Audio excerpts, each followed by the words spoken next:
maintains the growth track, and we are confident that by 2025, when we end, fiscal year, it will be 6.5%. That's a good number, and it's basically revised upward. What earlier we were thinking around 6.3%, 6.4%. That's a good number.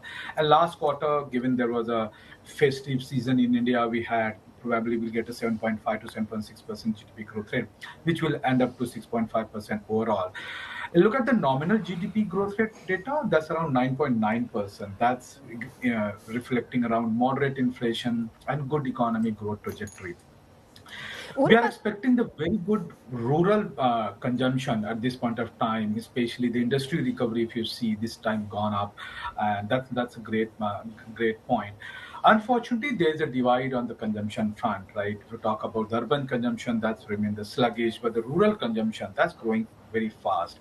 That itself is a good indicator of taking everything is forward.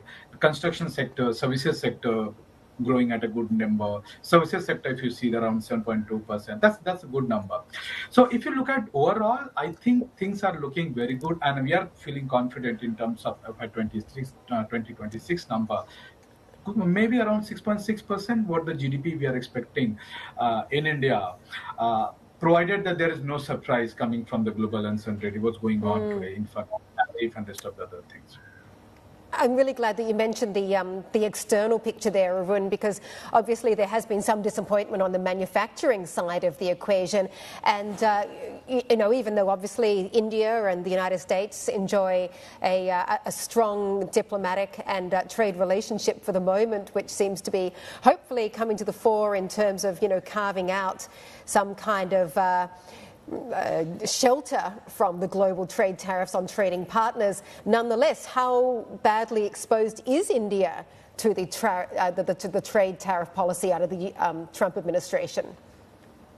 So I think this is going on for some time, and in fact started before the U.S. election started, and there's a multiple permission and competition. Basically, most of the countries started doing this one, and if the U.S. administration imposed higher tariff on the Indian goods, the impact would be limited but concentrated. When I say limited and concentrated, that India's export to U.S., if you see, it accounts for only 2.2% of the GDP. It's a lower than the Mexico, Canada, or Asian economies, because if you look at who export most to US, Mexico and Canada, and that's what we have seen earlier in the January. They're talking about imposing 25% tariff, but they paused. But that's how basically started with this one. When I say it will be concentrated, limited, that's because 2.2% of the GDP we have exported to US economy, and concentrated because the key export sector at a risk what we see is engineering goods.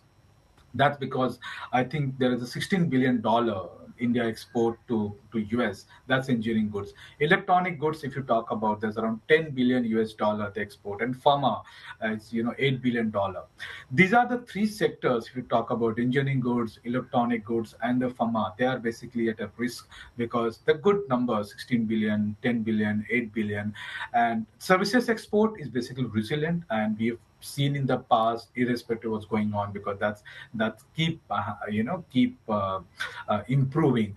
Now, reciprocal tariff, what Mr. Trump talking about during the Modi visit and other things that they're talking about, that US will impose the reciprocal tariff, that will have a likely sector specific rather than economic wide. As I said, that electronic, engineering, good, and pharma is some sectors where we expose. These are the sector will get impacted rather than the economy. Again, it's all depend on how India react in terms of bringing down those tariffs, opening some of the market to the US economy. There are there will be some impact. So these three sector, what we see, certainly will face a heat of what's going on in the global economy.